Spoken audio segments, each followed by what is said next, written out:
ekonomi akan membaik. Betul. Nah, prediksinya adalah di tahun 2021 ekonomi Indonesia akan luar biasa. Oke. Ekonomi Indonesia akan melesat dengan cepat. Pak Jokowi waktu itu di rapat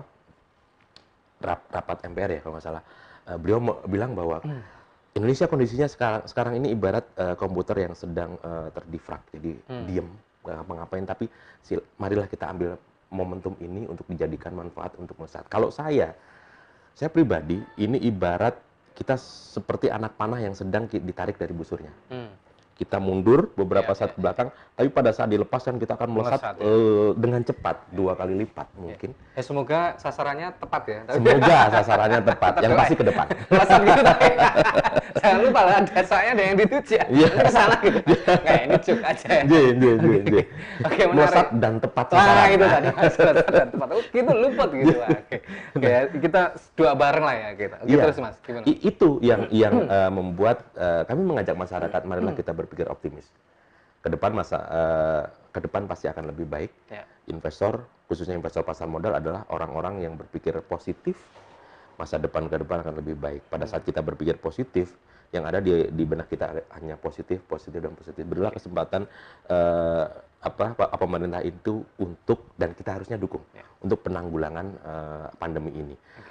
Karena pada saat ini itu sudah tertanggulangi, masyarakat vaksin sudah masuk, kemudian masyarakat sehat, ekonomi pastinya akan menggeliat naik. Itu diprediksi. Bank Dunia memprediksi kita tahun 2021 ekonomi Indonesia sekitar 5-6%.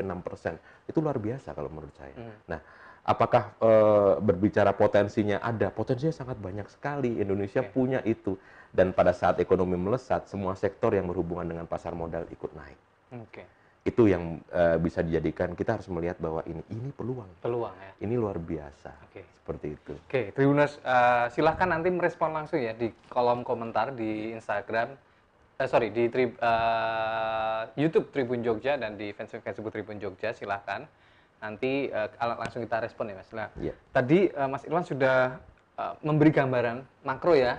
Nanti kita akan ke mikronya, bagaimana peluang-peluang yang bisa dilakukan, terutama di Jogja ya, melihat begitu. Terus seperti apa resikonya juga. Terus kalau sepengetahuan saya sih, kalau orang sudah mau terjun di pasar modal, itu tuh mau tidak mau dia harus menjadi sosok yang kekinian, aktual, serba harus melihat sesuatu dengan kayak ilmunya nambah banyak gitu Mas. Misalnya nih, kesana ini jangan-jangan sambung, gitu. Itu tuh asiknya di situ ya sebenarnya. Dan sama nyali ya. Dia kan butuh perhitungan dan nyali. Nah, ini seperti apa? Nah, kita akan lanjutkan. Oke, nah Mas, sekarang kita bicara mikro di Jogja deh. Nah, ini seperti saya nih, kaum-kaum yang mulai matang belum, muda juga enggak gitu. Orang-orang yang udah berkeluarga gitu kan. Atau mungkin fresh graduate yang mohon maaf karena situasi seperti ini akhirnya memang peluang untuk kerja ikut orang itu kan semakin sedikit juga. Betul. Karena perusahaan-perusahaan juga membatasi ya, meskipun ada rekrutmen. Nah, itu seperti apa Mas kalau di Jogja sendiri Mas? Yang bisa dilakukan? Kalau berbicara pasar modal DIY, pasar modal di Jogja, ini perkembangannya luar biasa sekali. Saya cerita perkembangan dulu. Di awal kita masuk ke Jogja waktu itu, Bursa Efek Indonesia, kantor perwakilan Jogja berdiri, investor pasar modalnya baru sekitar 900 orang. Ya, saya ngikutin juga investor. Waktu itu kan. Betul. Setiap saat. Mas, berapa nih sekarang? Dan per hari ini, alhamdulillah investor kita DIY itu sudah di angka 59.622. Dari 900? Dari 900. Tahun 2009. Sekarang 59. 59.622. Nah, kalau dibandingkan atau dibandingkan dengan jumlah total penduduk DIY yang 3,6 juta ya sudah cukup berkembang lah ini. Nah, itu yang kami lakukan, kita bergandengan tangan dengan berbagai pihak untuk mensosialisasi dan mengedukasi masyarakat. Tentunya masyarakat membutuhkan wahana investasi. Mungkin karena belum tahu, mungkin karena belum mendengar dan lain sebagainya, mereka belum bisa melihat peluang pasar modal Indonesia. Seperti itu. Nah, kita bekerja sama nih dengan berbagai pihak untuk mensosialisasi dan mengedukasi masyarakat itu. Literasinya dilakukan terus ya? Iya. Dan dulu saya ingat Mas, teman-teman BI kan juga buka ini di kampus-kampus ya waktu itu ya? Iya, galeri investasi. Ya, memang sayangnya karena ini lagi kampus masih lockdown ya, artinya memang kemudian literasi mahasiswa baru untuk ke pasar modal itu kan sejenak terpending ya. Iya, ya, betul. Okay. Nah, COVID ini kan membuat kita belajar. COVID ini membuat kita belajar arti pentingnya dana darurat, satu, arti pentingnya investasi. Okay. Ternyata selama ini masyarakat mungkin sadar pas saat COVID ini ternyata terlalu konsumtif selama ini. Okay. Sehingga untuk dicake kalau orang bilang, orang Jawa bilang, itu untuk dana darurat aja nggak ada.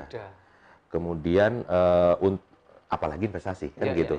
Sehingga pada saat ini nggak ada apalagi investasi. Okay. Banyak orang bilang harus disisihkan. Disisihkan itu di terakhir. Nah, nggak bakal bisa biasanya. Pada saat ada sisa sedikit lari ke mall hilang.